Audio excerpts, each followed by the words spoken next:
नमस्ते।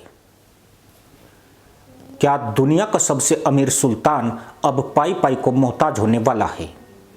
क्या जिस देश की जमीन से पानी की जगह सोना यानी कच्चा तेल निकलता था उसका खजाना खाली होने की कगार पर है? पाकिस्तान के बारे में दुनिया में एक बात पत्थर की लकीर बन चुकी है। यह कंगाली का वो इंटरनेशनल ब्रांड एम्बेसडर है जो जिस देश का यार बनता है वहां तबाही मेहमान बनकर आ जाती है। पहले चीन की अर्थव्यवस्था ऊंधे मुंह गिरी, फिर तुर्की दाने दाने को तरसा और अब निशाना बना है दुनिया के अमीरों का मक्का सऊदी अरब।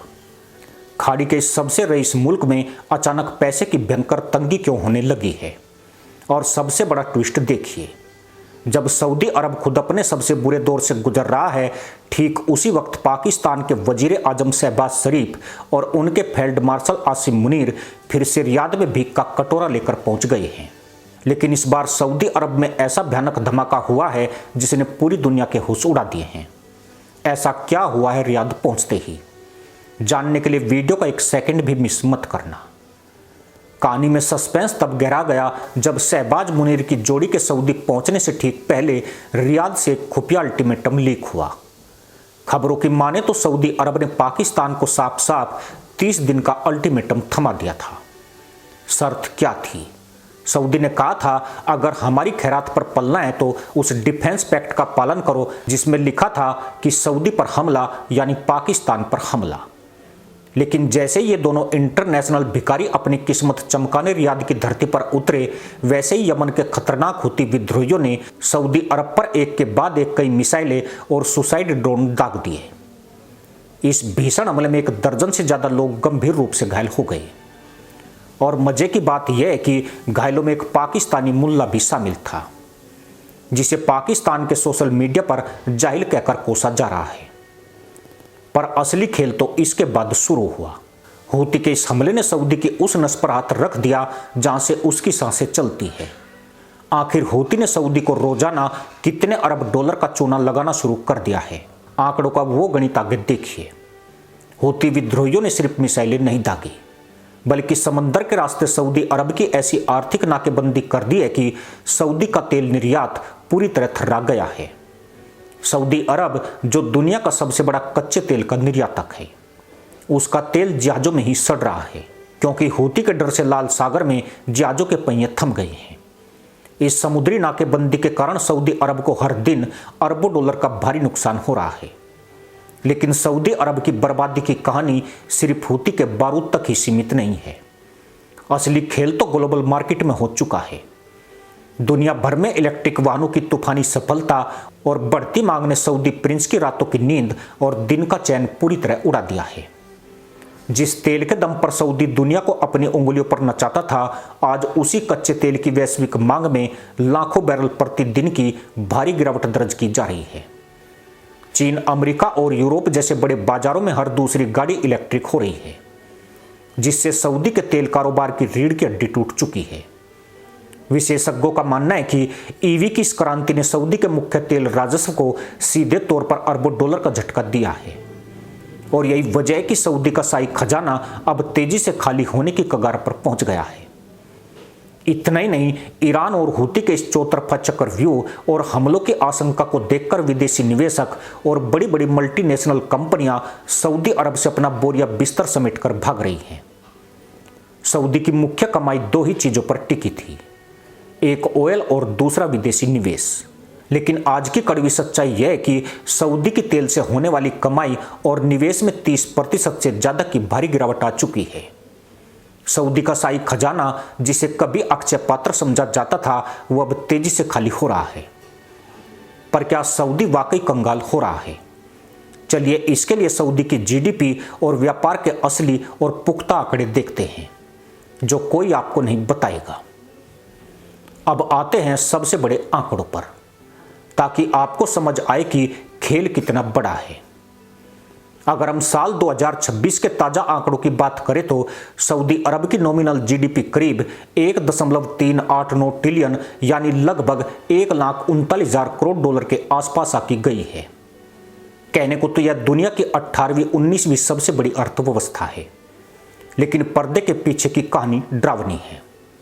सऊदी का सालाना निर्यात करीब 312 अरब डॉलर के स्तर पर है, जबकि उसका मंथली निर्यात लगभग 93 अरब रियाल और आयात 67 अरब रियाल है।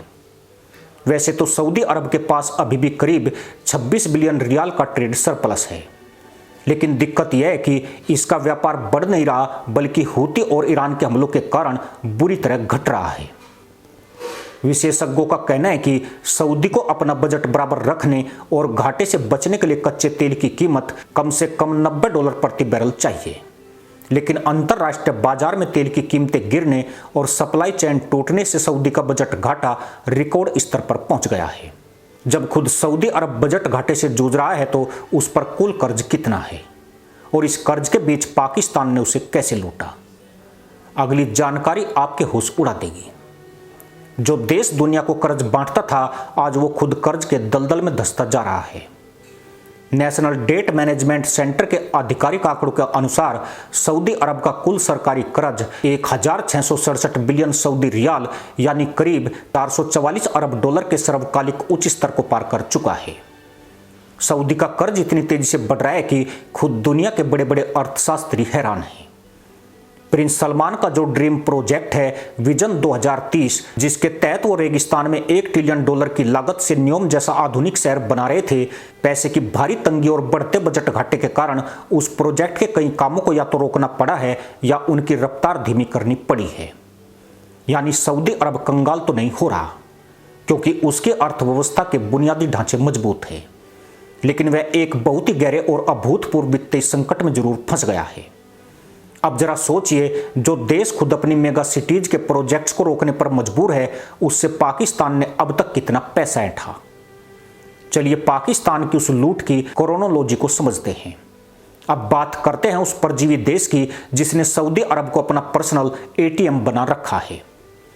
पाकिस्तान को पूरी तरह तबाह होने से बचाने के लिए सऊदी अरब ने हाल ही में 8 अरब डॉलर का एक भारी भरकम लाइफलाइन पैकेज घोषित किया था।